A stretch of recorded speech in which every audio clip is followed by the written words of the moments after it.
అది మీ పిల్లల్ని మీరు పట్టించుకోకపోవచ్చు, కానీ శత్రువు పట్టించుకుంటాడు. మీరు పట్టించుకోకపోతే ఎవరు పట్టించుకుంటారంటే శత్రువు పట్టించుకుంటాడు.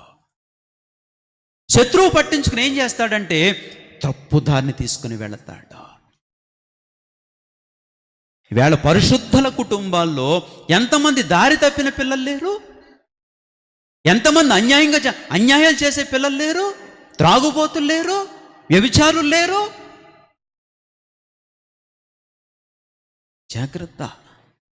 తల్లిదండ్రులుగా నువ్వు కేర్ తీసుకోకపోతే ఎవరు తీసుకుంటారంటే శత్రువు కేర్ తీసుకుంటాడు. తరాన్ని సిద్ధపరచాలి. నీ తరం వెళ్ళిపోతుంది, నా తరం వెళ్ళిపోతుంది. అయితే మరొక తరాన్ని సిద్ధపరచాలి. ఆ తరం ఎక్కడో కాదు, నీ పిల్లలే. దేవుడు నీకు నాకు ఇచ్చిన బహుమానములనే సిద్ధపరచాలి. తరము వెంబడి తరము దేవుని కొరకు ఆయుత్తము చెయ్యాలి. ఇది మన బాధ్యత. క్రైస్తవులుగా చెప్తున్నాను, కఠోరమైన దీక్ష